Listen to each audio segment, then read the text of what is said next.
Former Grant President Phil Cox often told us that behind every great chapter is a group of dedicated volunteers. These men and women make a difference in our chapters and communities every day, and they don't do it for recognition, but their service certainly deserves our thanks. For these men and women, the service they've given to SIGEP and its brothers has been nothing short of exemplary, and that's the only way to say it. The Exemplary Service Award recognizes the volunteers who are the solid foundation for our chapters. They are models for their peers and represent the best of what SIGEP offers its members. It's not just about giving of their time, although they certainly give plenty of that. They're the ones who roll up their sleeves when there's work to be done. They can always be counted on for sound advice. When a speaker or a facilitator is needed, they're there. In short, they put their hearts and souls into SIGEP. In thinking about who was best suited to introduce tonight's honoree, we knew exactly who to turn to. Someone who has known our honoree from the start of his time as a SIGEP volunteer. Someone who can speak to the incredible impact that he's had on SIGEP, locally, regionally, and nationally. Luckily, that person recently returned home to the United States after spending several years living and working in the Middle East. And he was kind enough to join us tonight, where he will reconnect with his friend and mentor for the first time in years. That person is Brother Gary Huff, a 1991 graduate of our Arkansas Zeta chapter at the University of Central Arkansas. I would like to invite him to the stage to introduce tonight's Exemplary Service Award recipient.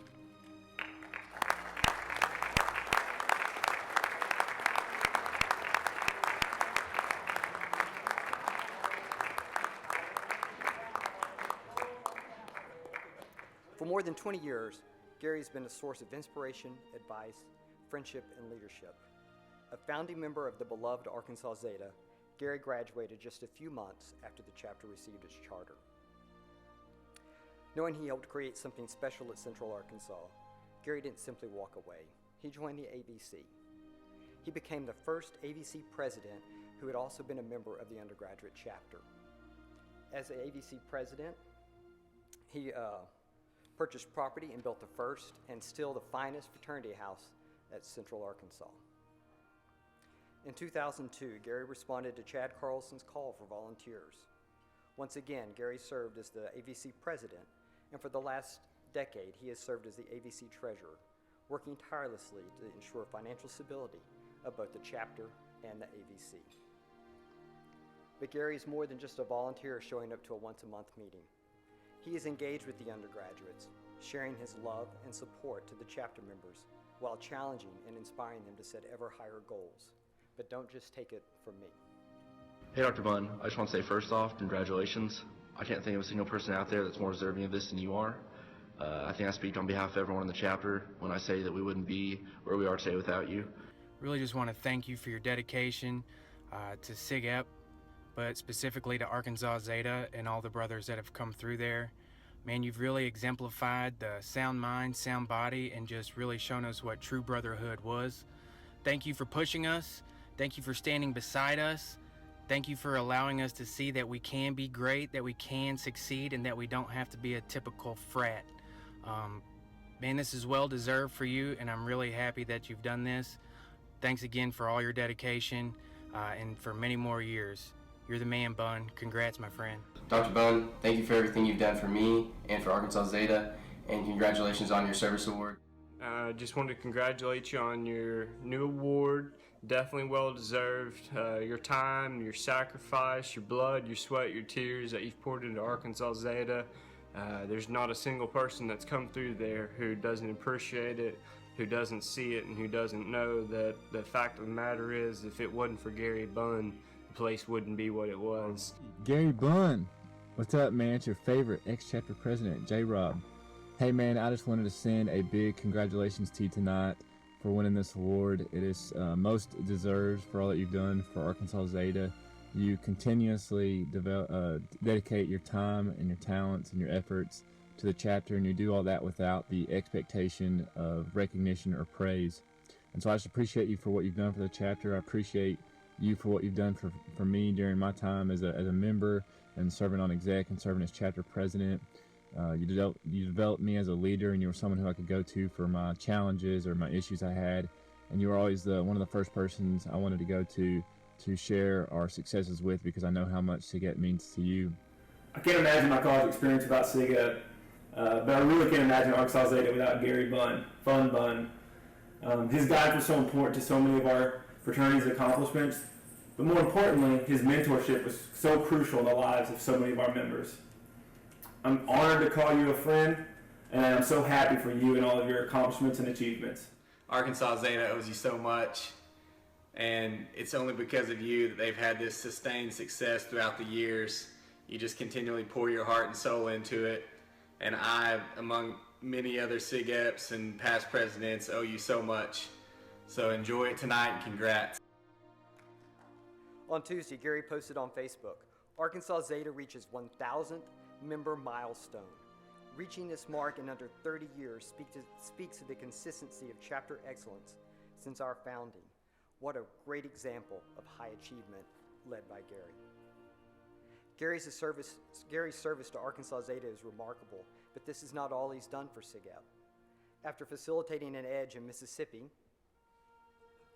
he saw a great opportunity in improving the program and immediately began working with Ryan Blank to make changes. This initial work devolved into the National Leadership Committee, which Gary served on, helping improve all SIGEP leadership events. Through his involvement on the National Leadership Committee, Gary became a sought-after facilitator for EDGE, Carlson, Ruck, and Conclave, and he spent several years traveling the country facilitating at each of these events. Gary is known for his skills as a mentor and teacher, his openness and willingness to listen. Sorry, I'm a crier too. Because he's a regular presence at chapter and executive board meetings, undergraduates know he's invested in their success and respect him when he holds them accountable. As Bart Shaw puts it, he'll go above and beyond to help brothers become better students, leaders, mentors, and men. Bart also describes Gary as dedicated, unwavering, and compassionate. Because of Gary, we are made better. It is clear that Gary has the qualities of a great leader, but it is only after hearing this story shared by Seth Irby that you can understand just how effective a leader Gary is. Seth made a trip to Central Arkansas a couple of years ago to speak with the undergraduates about implementing the Balanced Man program. When he wrapped up his presentation, none of them said a word. Instead, they all turned to look at Gary. As Seth explained, they wanted his opinion, encouragement, and assurance he would stick by them throughout the transition. For me, this was a perfect example of the impact he made on his brothers. In the face of adversity and when being asked to take on a difficult challenge, they looked to Gary for guidance. This impact clearly goes both ways. Years ago, Gary was approached about becoming district governor. While thrilled by the chance to meet and serve brothers throughout the district, he made the tough decision to turn down the opportunity when he realized it would mean stepping away from his volunteer role at Arkansas Zeta. At his core, Gary truly enjoys being able to engage with and mentor the brothers at his home chapter. Over the years, Gary has received the Volunteer of the Year, Distinguished Alumnus, and Volunteer Excellence Awards. And a few years ago, Arkansas Zeta undergraduates decided the best way they could recognize him was by naming an award in his honor. Each year, the Gary Bunn Outstanding Senior Award is presented to a senior who embodies SIGEP's principles and has dedicated time to bettering the chapter. And so tonight, we heap on even more praise to this brother who has given selflessly for so long at the national level and continues to serve as a pillar for his home chapter. Congratulations.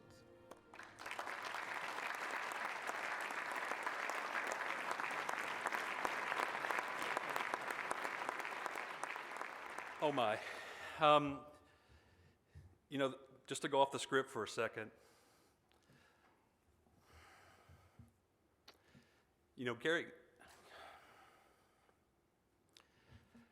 Gary Huff could have easily been here just as much as I am. I mean, his role with our chapter is significant as well. He helped us out at a time when we were at a real crossroads, a real kind of dark spot, and he came in and kind of rescued us. So thank you, Gary.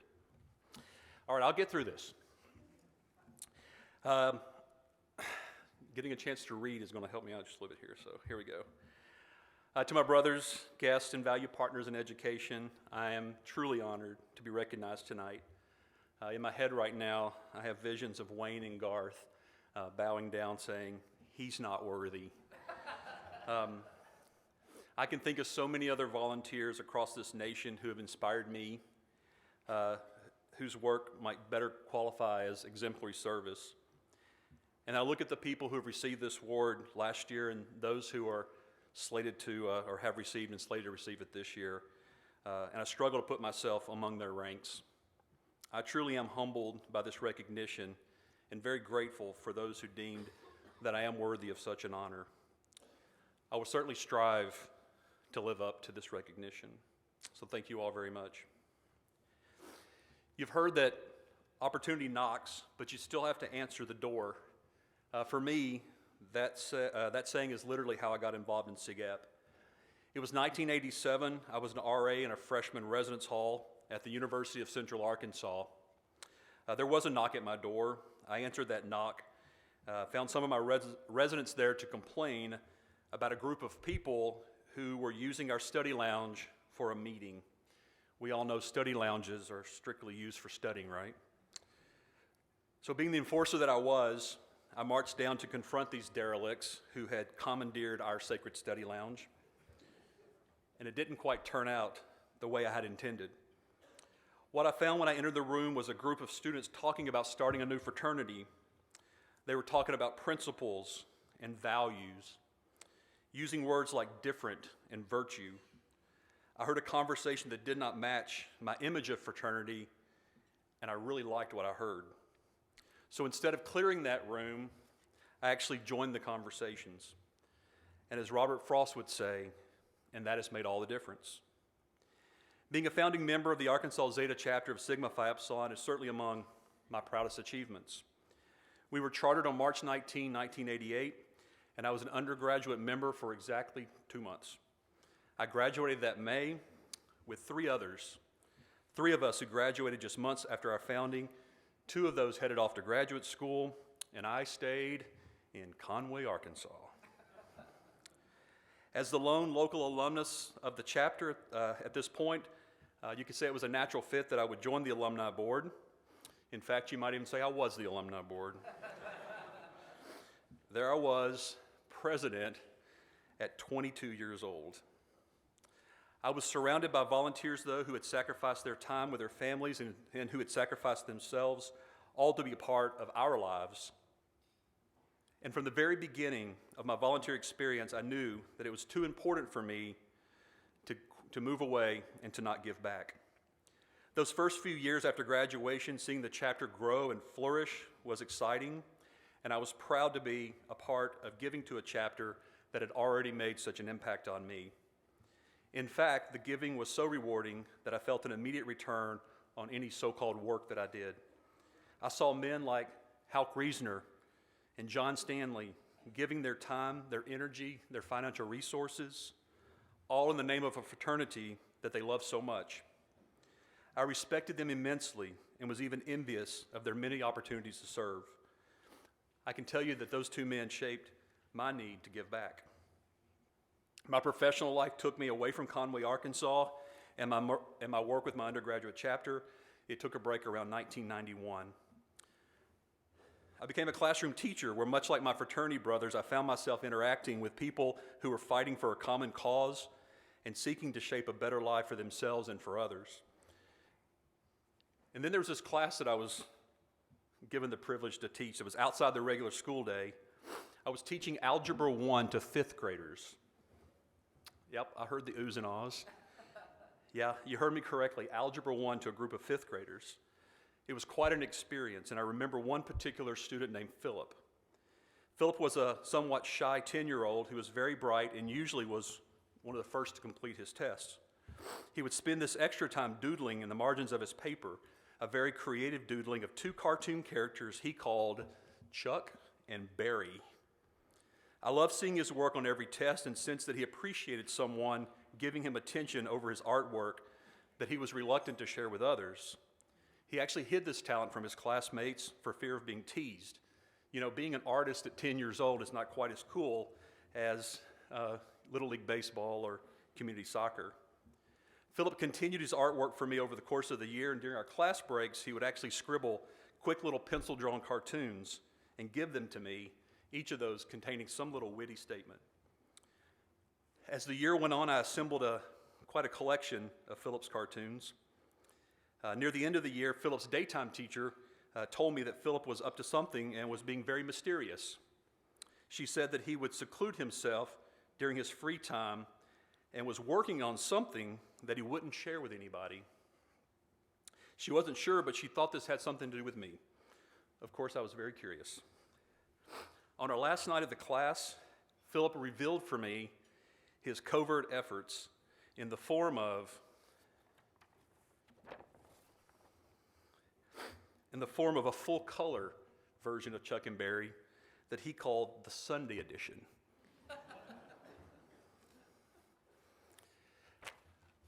I've kept this cartoon in my office since, almost 25 years, because it is a reminder to me of a student giving to me or someone giving to me something as a symbol of what I meant to them.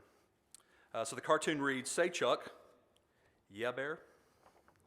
To end this year, let's recite a poem to Mr. Bunn. From 91 to 92, this poem's from me to you. I wish we could stay, but we must go away. Well, it's been fun. From Chuck and Berry to Mr. Bunn."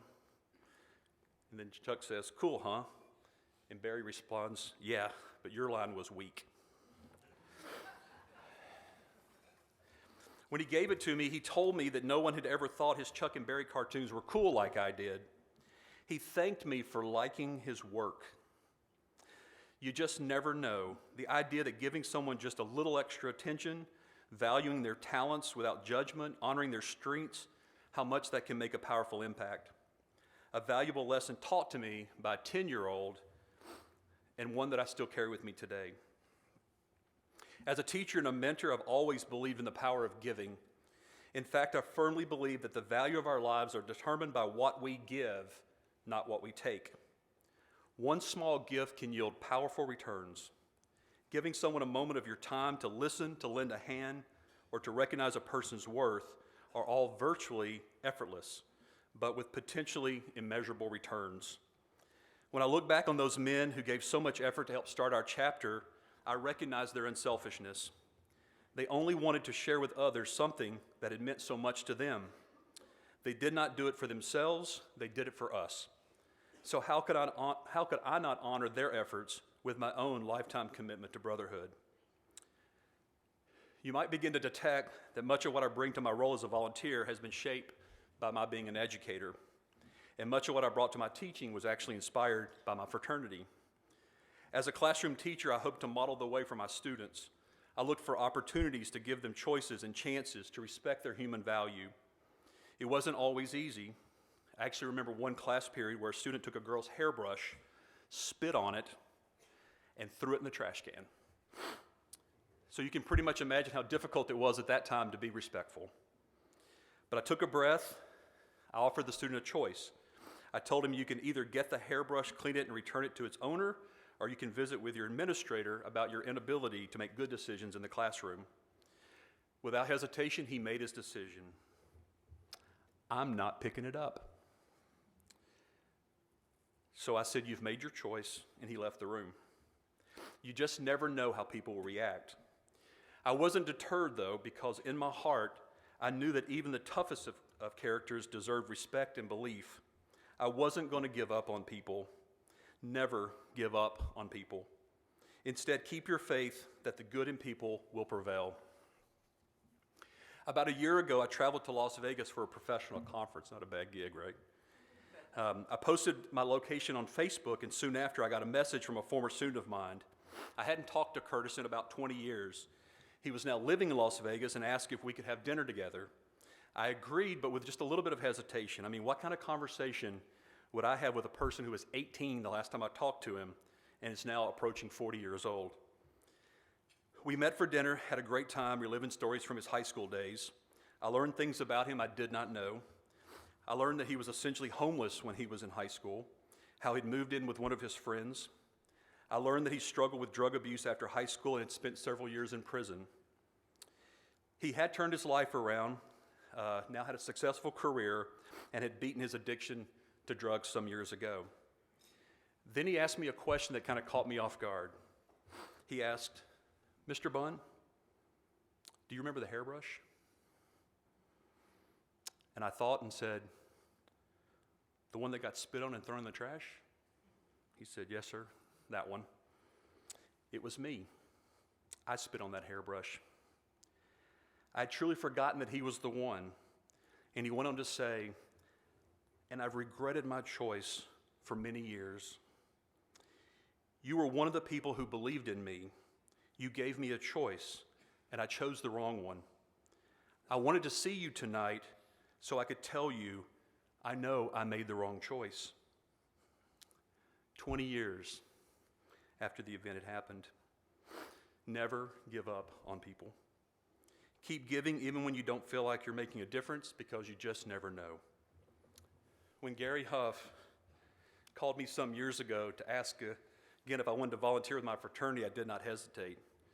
Since my first experience, I'd grown a little older, had more firmly established my belief in people, and had greatly clarified my own understanding of my purpose in life. I returned when our chapter was in a period of transition, and thanks to efforts and abilities to make tough decisions by people like Bart Shaw and others, we set our chapter on a positive course that overcome a number of challenges. Again, never give up.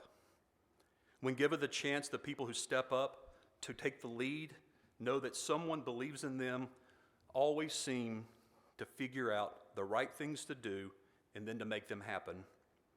And I'm happy to say that the men from our chapter, Arkansas Zeta, thanks Gary for stealing my line here, have maintained consistent chapter excellence for nearly 30 years. In our short chapter history, we've been awarded 4 Buchanan Cups, and just this past week, again, thank you, Gary, we reached our 1,000th member milestone. I am proud of our chapter and the work that they do. Beyond the chapter level, I must acknowledge the great experiences I've had volunteering and meeting my brothers from across the nation through work on the national level at EDGE, the Ruck Leadership Institute, and of course these Carlson Leadership Academies. I've met so many people as a SIGUP volunteer who motivate me to do more. I met John Cantanzarita at EDGE, and we now co-facilitate this weekend here at this program. I received an email just days ago from Daniel Liu, who is here tonight as a facilitator, and who as an undergraduate gave one of the most powerful, heartfelt speeches I've ever heard around a campfire at an EDGE program. That program, by the way, happened right here in Oklahoma. Mike Wolbert was the first co-facilitator I ever worked with at Ruck. All the Ruck scholars that I see from time to time, and the many who have gone on to work on the headquarters staff, like Brett Harrell and Jake Bredstrom, and of course the regional directors who have passed through Conway, Arkansas, like Matt Parrish, who has spent a number of nights in the guest bedroom at my house, Kevin Knutson, and our current RD, Connor Jackson. And many, many more people, I'm sure I'm forgetting some names, who have impacted my life through our work with SIGAP. I've only got about 10 more pages. We're good, right? People ask me all the time while I volunteer for my fraternity. Some ask, do you get paid? I don't receive money, but I do get paid. Sometimes frequently, and at other times, it might go a while between paychecks. But I know it will happen. How so? Consistently, I get to see a group of men determined to succeed, and that encourages me. I see men tackle challenges without giving up, and that inspires me.